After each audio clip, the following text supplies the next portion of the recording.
just gonna be honest, because that's the point of this channel, is to be transparent. I am low-key trying not to crash out, to be honest. Today is Sunday, and this is ovulation day, based on the whole 36 hours after trigger shot, and based on symptoms of like cramping and whatnot. So I am cramping. Our timing sucked ass this month, and don't really have time for any more, because I work tonight as well as the day after, and I did yesterday as well. Nonetheless, our timing sucked. I do not plan on doing the progesterone this month. I do not believe that I'm going to get pregnant this month, and I don't even know if I want to continue trying moving forward. At this point, my tank is on E at the moment, and I could just very well just have a very bad attitude right now. So who knows, maybe in 20 minutes I'll feel better. But as of right now, I feel quite defeated with this entire process. I feel like it sucks that the men get to enjoy the process, and I'm the one that has to do all of the fucking work as far as the shots and all the other stuff.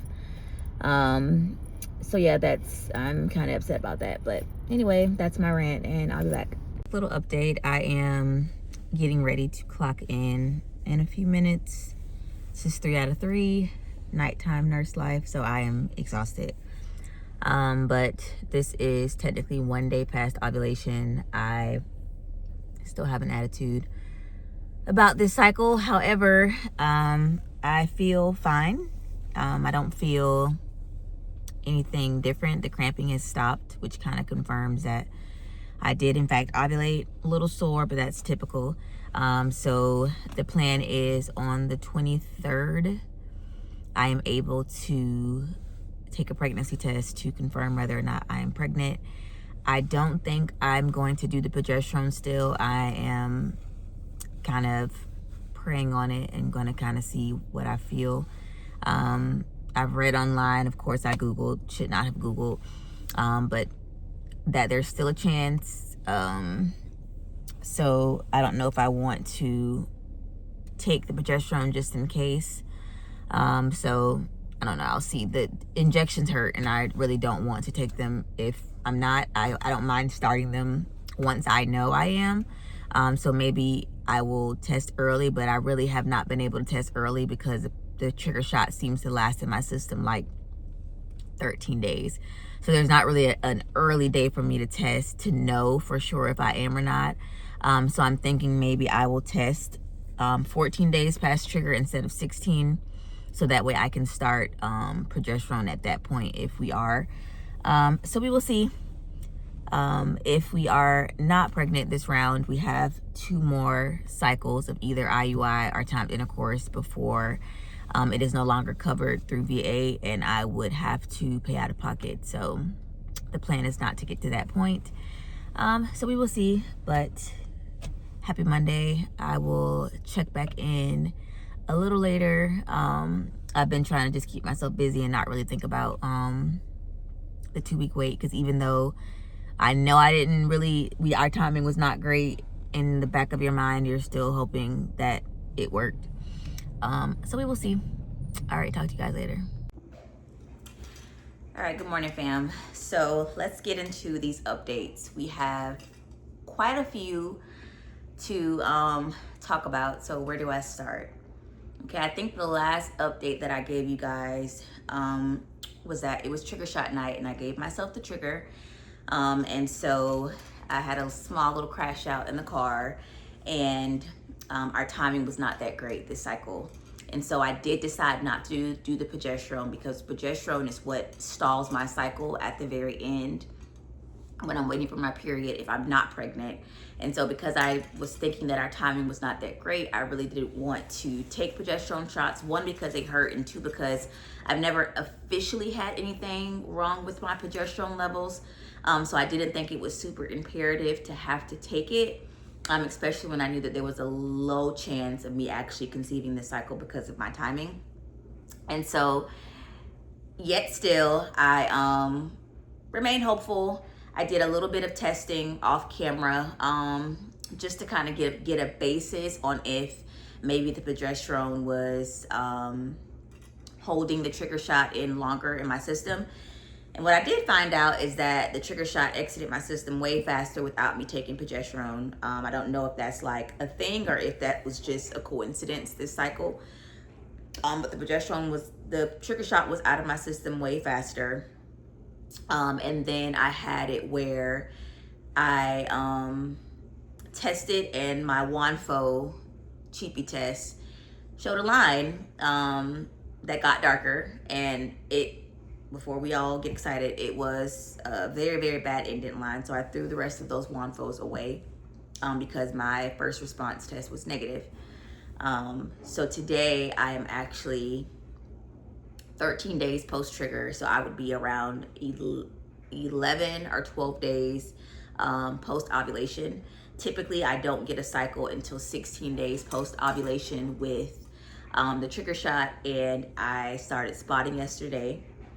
And so at first it was like a brownish, pinkish, and then it turned to like a rusty red. And so I was unsure what that was. I had a little bit of cramping, so I was like, okay, well, maybe it's my cycle, but why would my cycle be this early? And it's never been this early after a trigger shot. And so I took a test, and this is before I knew that the Wanfo was giving me false positives. Got a positive on it, so I was like, okay, maybe. Took a first response that was negative. And so this morning around 6 a.m. I woke up and it was a regular flow, like a period.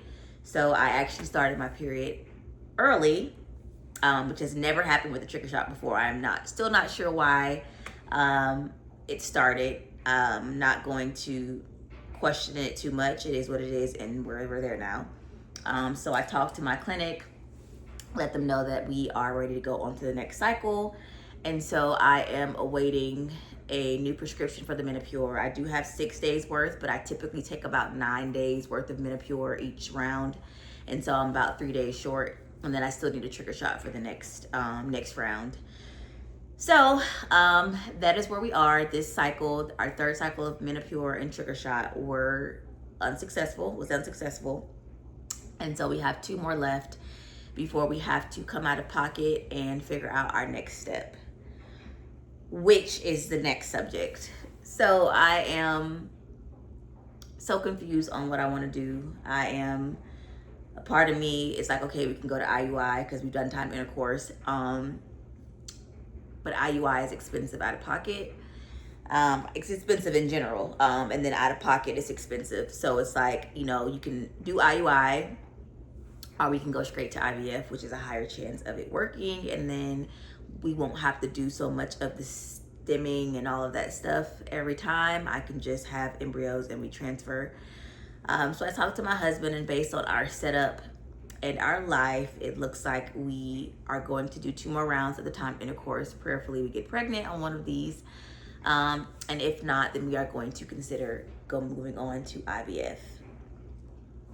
It is a scary thought process and an expensive thought process.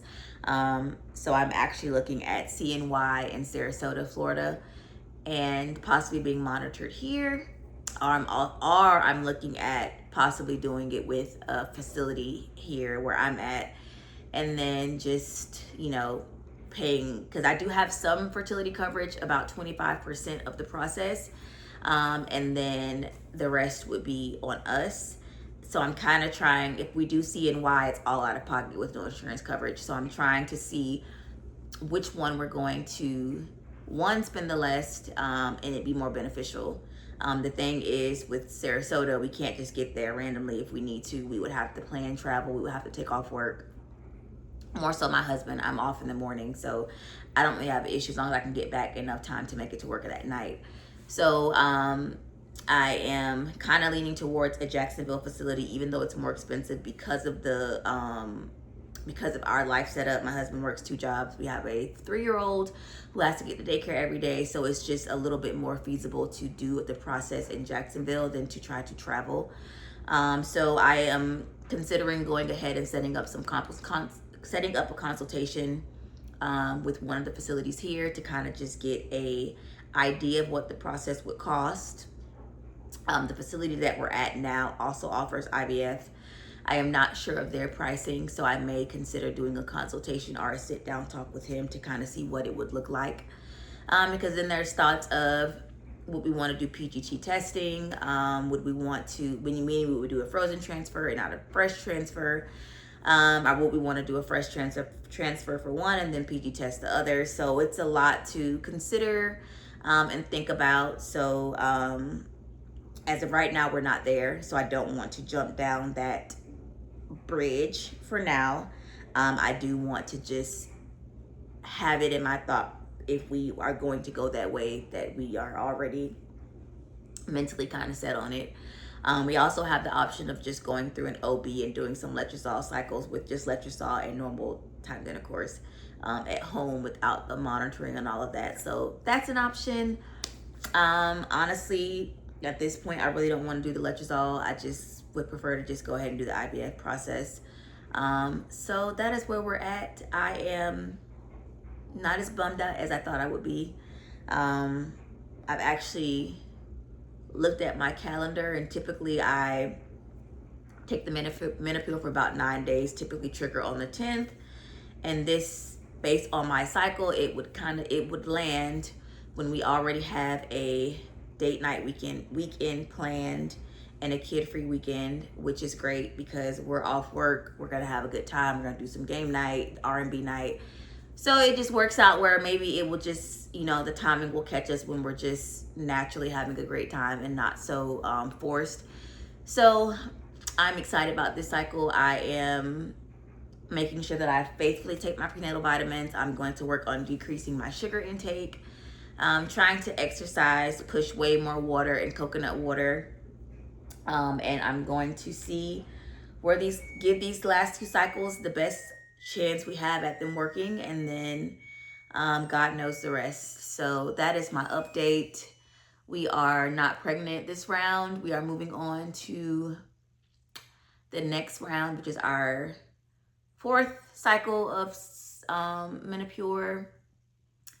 And yep, we are there. All right, I will tap in with you guys once I do my first injection, which should be tomorrow night.